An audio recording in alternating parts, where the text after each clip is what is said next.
My disgusting sister took off with my fiancé without a word and ran off to elope on the very day of our wedding.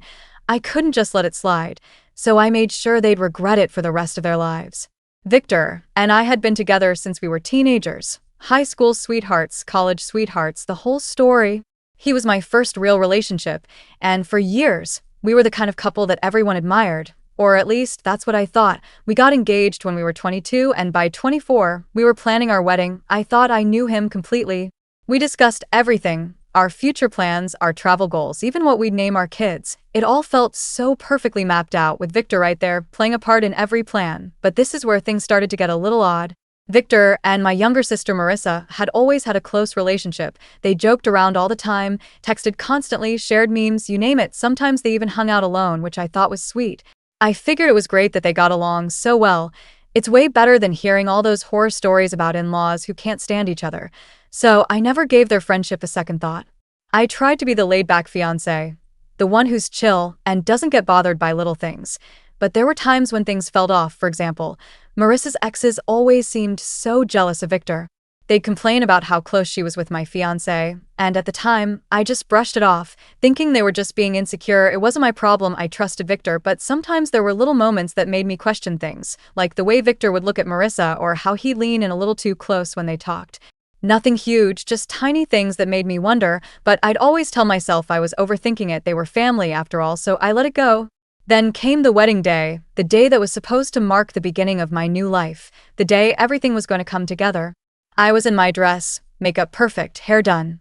Everything was set. I'd spent months planning this day down to the last detail, from the flowers to the music for the reception. Friends and family were buzzing around, helping me get ready, and I was caught between nervous excitement, the kind that gives you real butterflies. As the time passed, I started getting anxious. I hadn't heard from Victor all morning, not even a simple, "Hey, can't wait to see you," but I brushed it off, figuring he was probably just as nervous as I was. Maybe he was running around taking care of last-minute things. I wanted everything to be perfect, so I focused on getting ready. Finally, the moment arrived. I was supposed to walk down the aisle in 10 minutes, just 10 minutes, and there I was, standing in the back room of the venue with my dad, waiting for Victor. I had my phone out just in case he texted or called. My dad was chatting away, but I wasn't really paying attention. I was staring at the door, waiting for Victor to come through with that grin of his, but then 10 minutes turned into 15, then 20. By the 25-minute mark, my stomach was doing flips. The coordinator came over, asking if we should delay the ceremony. That's when I started to feel panic creeping in. I asked if someone could check on Victor, but they said no one could find him. That's when everything started to feel off. I pulled out my phone and tried calling him, but it went straight to voicemail. Okay, maybe his phone died, so I tried again, same thing. Then I went to message him on social media, and that's when I saw it.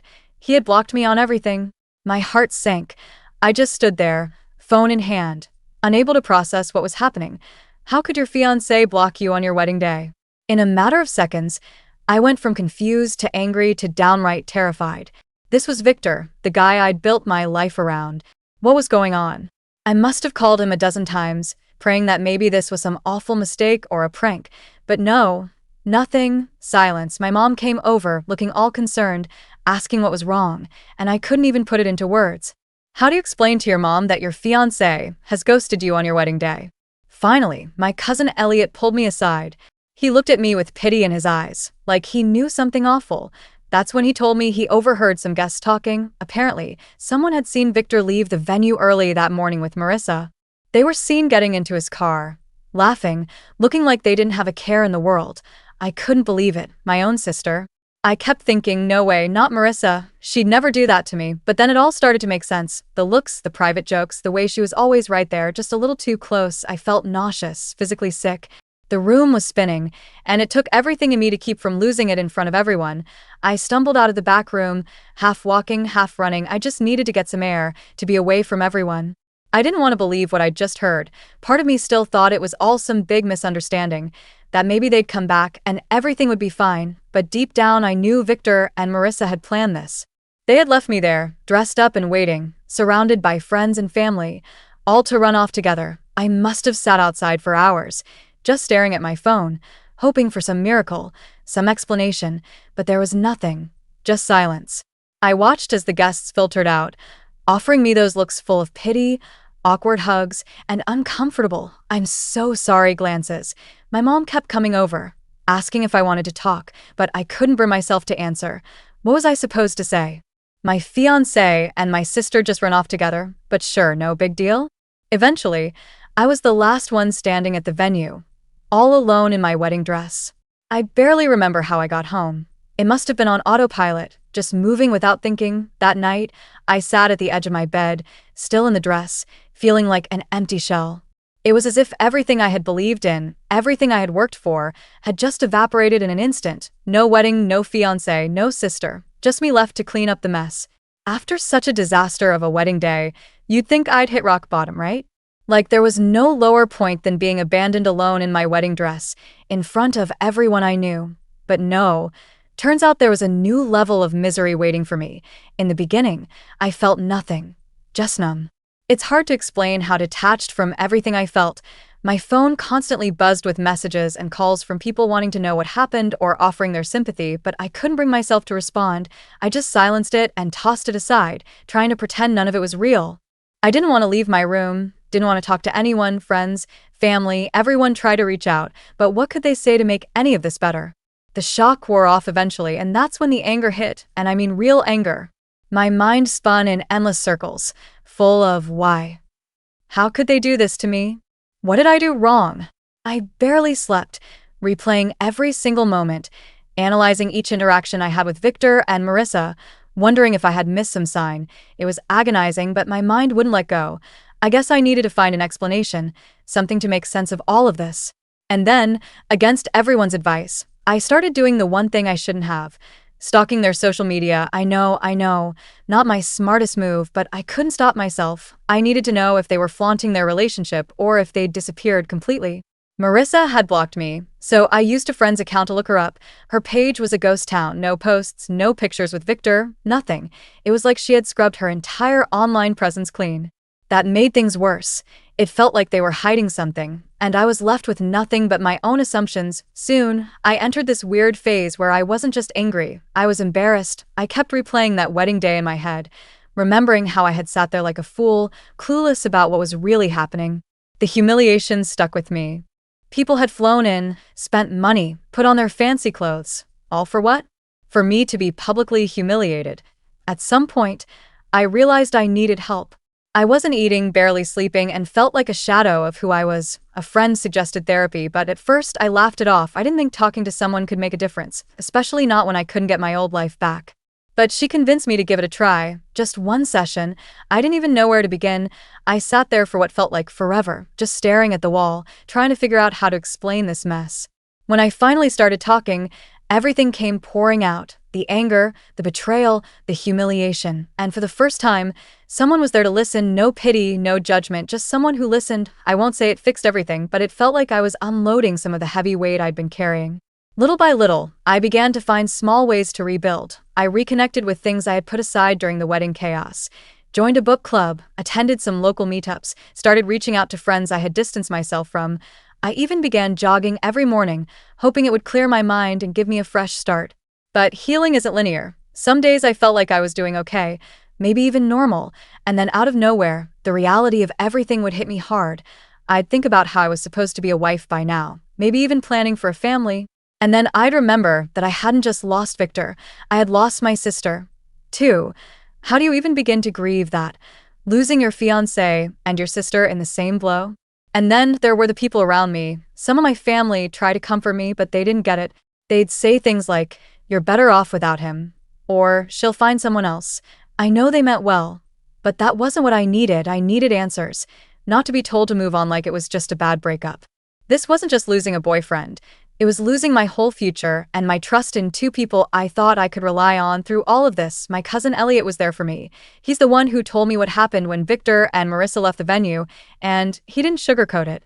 After that, he'd let me vent, sit with me when I needed to cry, and even push me to go out and do something fun when I felt like shutting myself off from the world. He's quiet, not much for talking about feelings, but he always knew when I needed someone. I owe him a lot.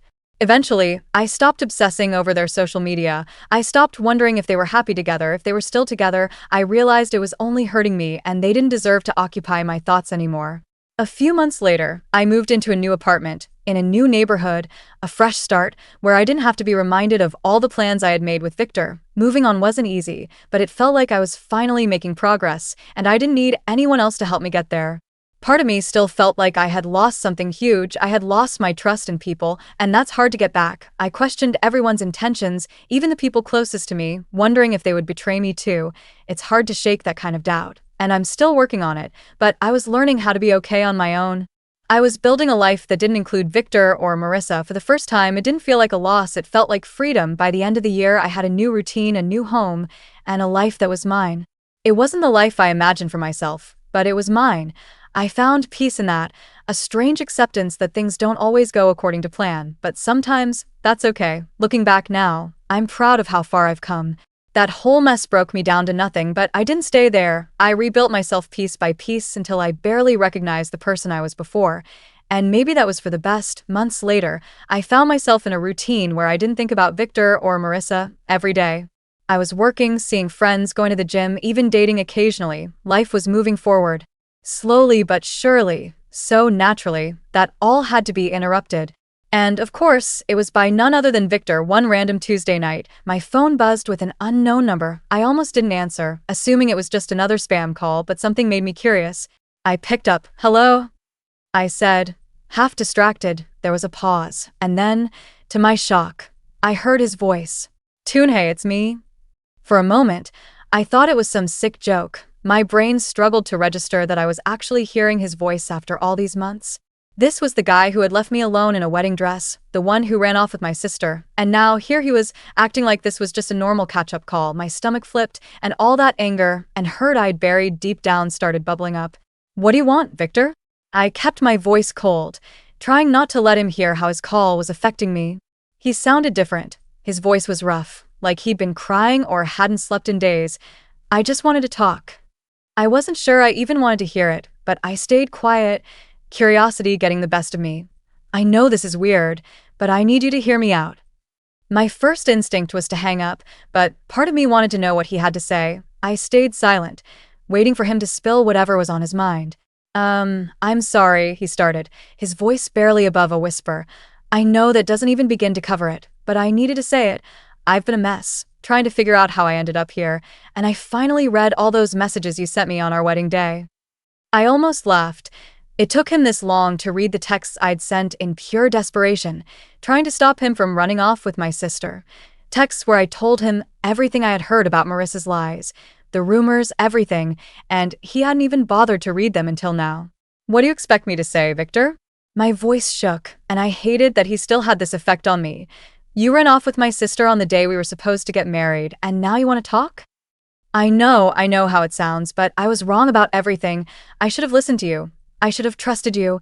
I've spent months realizing how big of a mistake I made, and I know it's too late, but I just wanted you to know that I'm sorry." There was a long silence. He sounded genuinely regretful. But what did that change? My life had been ripped apart, and his apologies weren't going to fix any of it. Part of me wanted to scream at him, but I was too drained, so I let him talk.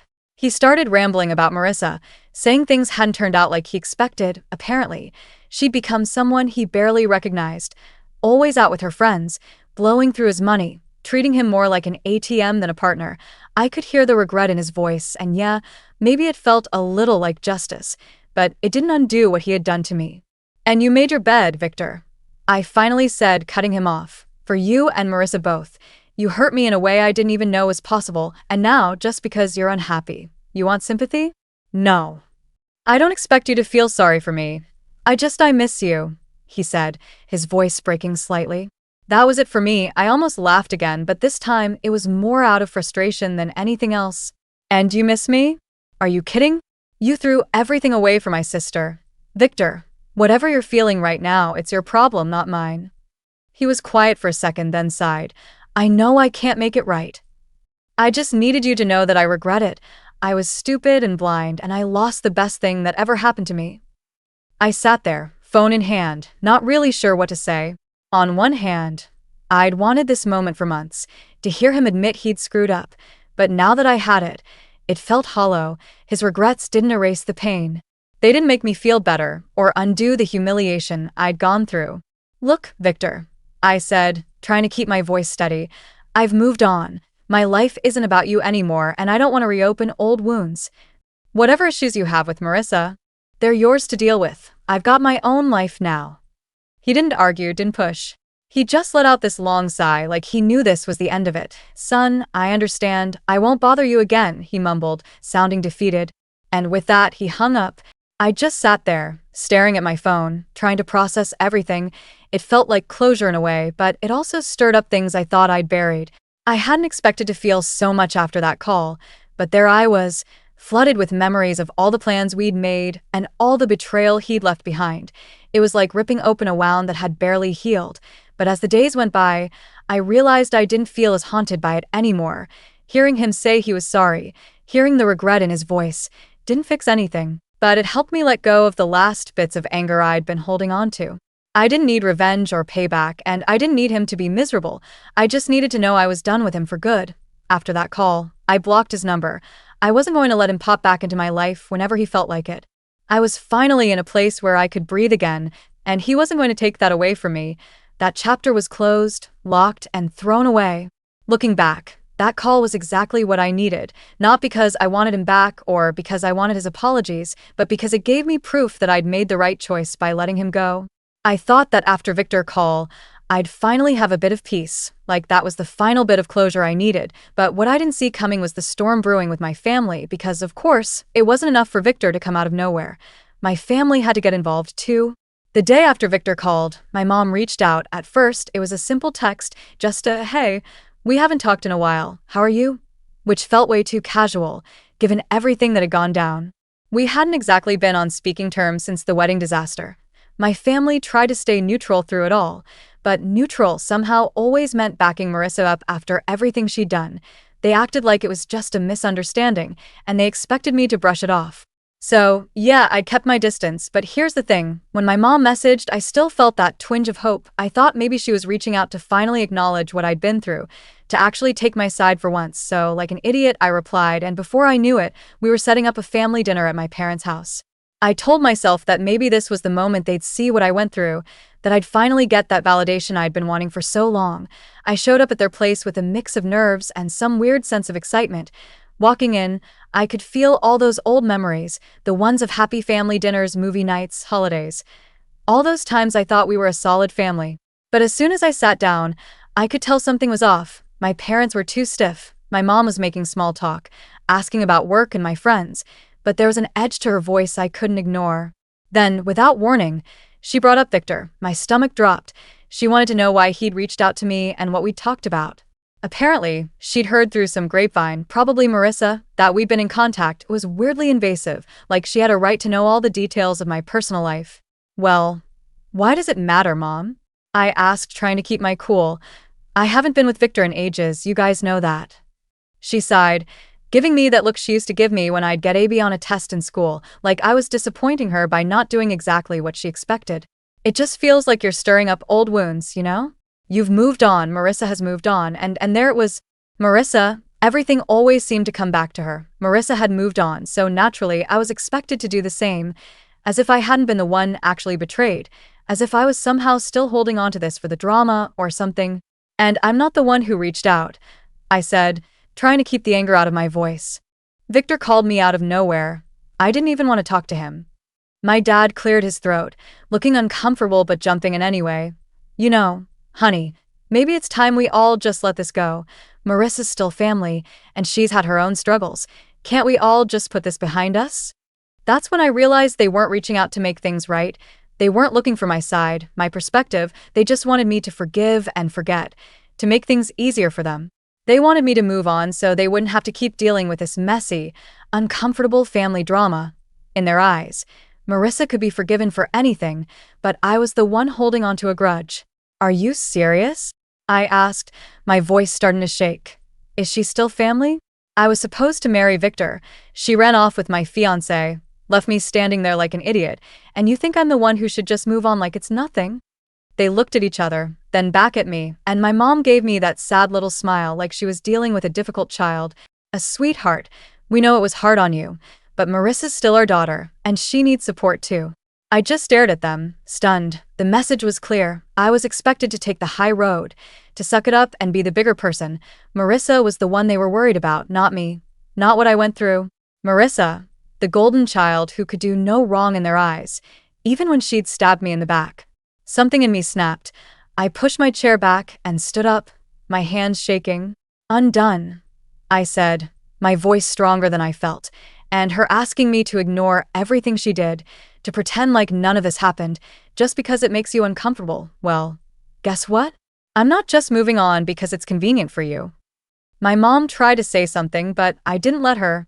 I grabbed my stuff and walked out, leaving them sitting there, shocked. I'd always been the quiet, compliant one, the one who never made waves, but in that moment, I knew I couldn't be that person anymore.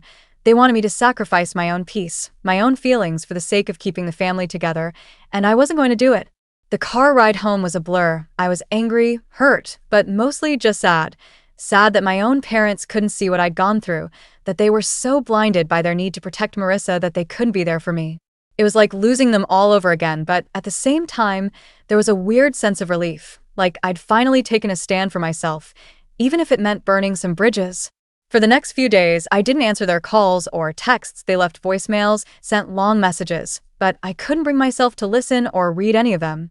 I was exhausted, emotionally drained from years of putting myself last to keep them happy, and I didn't want to keep doing that. Then, a few days later, my cousin Elliot reached out. Elliot had been my rock since the wedding disaster, the one family member who didn't pressure me to get over it or play nice. He didn't try to lecture me or make excuses for anyone. He just listened, and when I told him about the family dinner, he didn't act surprised. If anything, he looked like he'd been expecting it. "And I've always had a soft spot for Marissa," he said, shaking his head, "but you don't have to put up with it. You've done enough." Hearing that from someone who actually understood where I was coming from felt like a lifeline. He reminded me that it was okay to set boundaries, to protect my own peace. For so long, I'd been caught up in trying to keep everyone else happy, and here he was, giving me permission to finally prioritize myself. And that's when it hit me. I didn't need their validation anymore. I didn't need them to understand my side, to apologize, or to make it right. I could let go without their approval. For the first time in a long time, I felt like I was in control of my own story. So yeah, maybe I was facing the past, but this time it was on my terms, and honestly, that was more healing than any apology they could have given me. When I thought I'd finally gotten some distance from all the drama, my phone buzzed with a message that felt like a punch to the gut. It was from my mom, who'd clearly been holding back until now. The message read, "I've been trying to reach you. It's time to stop avoiding this and come back to your family. Marissa is your sister, and families forgive each other. If you can't let this go and make peace with Marissa, then maybe you're not interested in being part of this family." I stared at my phone, feeling my heart sink. After everything I'd been through, they were now threatening me, pushing me to forgive or face being disowned. It was like all those months I'd spent healing and standing my ground had meant nothing to them. I took a few deep breaths, feeling a mix of anger and sadness. Why was it so easy for them to side with Marissa? She was the one who betrayed me, yet they were acting like I was the villain here. I called my cousin Elliot, the only family member who'd stayed solidly in my corner. He picked up on the first ring. "Under giving me an ultimatum, Elliot," I said, not even bothering with a greeting. There was a silence on the line, then a deep sigh. "Zara, I had a feeling they'd pull something like this. They're trying to guilt you into coming back. They don't want to lose their image of a happy family, even if it means completely disregarding what you went through." I felt a lump in my throat, holding back the urge to scream. How can they just act like none of this was a big deal? I mean, I was left at my own wedding. Marissa and Victor didn't just hurt me, they humiliated me. And they want me to just let it all go because it's easier for them? Elliot's voice was calm but firm. "If you forgive Marissa, then they don't have to deal with the reality of what she did. They get to pretend it was just a mistake and move on. They're doing this for themselves, not for you." Hearing it put so bluntly somehow helped. He was right. My family wasn't asking for my forgiveness because they cared about me. They were doing it because they didn't want to face the consequences of their own failure to hold Marissa accountable. "Oh, look, you know what you need to do," Elliot continued, "and you've been making a new life for yourself. You're building something without them. If they can't respect your boundaries, then maybe they don't deserve to be part of that life." It hit me then. I'd been hanging on to the hope that at some point my parents would take my side, that they'd see what I'd gone through, see how much Marissa had hurt me, and finally stand up for me. But that was just a fantasy. They were never going to change, and staying in their lives was only going to keep me in a place of hurt. I took a deep breath, nodding to myself. You're right, Elliot. It's time I let go for real this time. That night, I sat down with a piece of paper and started writing. It felt kind of ridiculous at first, like I was in a movie, but it was the only way I could get everything off my chest. I wrote down everything. How betrayed I'd felt by Marissa and Victor, how humiliated I'd been on that day, and how hurt I was that they'd taken Marissa's side. I told them that if they couldn't respect my feelings or even acknowledge what I'd been through, then there was nothing left to say. When I finished, I read it over, my hands shaking a little, but as I reread my words, I realized how much I'd been holding in, all the hurt, the anger, the disappointment. It was all there on the page. This was my chance to finally let go, to stop looking back and start moving forward without the weight of their expectations and demands. The next day, I mailed the letter. I didn't expect them to understand. I didn't expect an apology or even a reply. This was for me, a final way to draw a line and protect myself from any more hurt, and as hard as it was, I felt lighter, knowing that I'd done what I needed to do. In the weeks that followed, my family tried every way possible to get back in touch. My dad sent emails, messages popped up from my mom on every social media platform, and even distant relatives started reaching out. They were all saying the same thing, that I was being stubborn, that I needed to make things right with Marissa for the sake of the family. But none of it shook me. I had said my piece, and for the first time, I felt at peace with that. Elliot kept me updated on what was going on, and apparently Marissa was still playing the victim, acting as though I was the one causing the family divide. My parents, from what I heard, were making excuses for her left and right, brushing off what she'd done as a mistake of youth or some nonsense like that. It was maddening, but I realized that it was their problem now, not mine. I threw myself into my new life, focusing on things that actually brought me joy. I got more involved in work, took on new projects, and even made a few close friends who knew nothing about my past and just saw me for who I was. For once, I was living for myself, not trying to fit into someone else's idea of who I should be. Then one evening, I was out with my new friends when my phone buzzed. I glanced down to see an email notification from my dad. I felt a pang of guilt, but then I reminded myself of all the pain I'd gone through, all the times I'd been asked to just let it go for their convenience. I knew I couldn't go back to that. I deleted the email without reading it, feeling a weird sense of satisfaction. I was done with their guilt trips and their demands. Life kept moving forward. Every day felt a little brighter, a little easier, as I stopped looking back and focused on what I wanted. Sure, there were moments where I'd feel a twinge of sadness, a reminder of what I'd lost, but then I'd remember all that I'd gained. The freedom, the peace, the chance to be myself without any strings attached. In the end, breaking away was the hardest and best thing I'd ever done. It wasn't the life I'd imagined, but it was a life I'd built on my own terms. And for the first time in a long time, I felt like that was enough.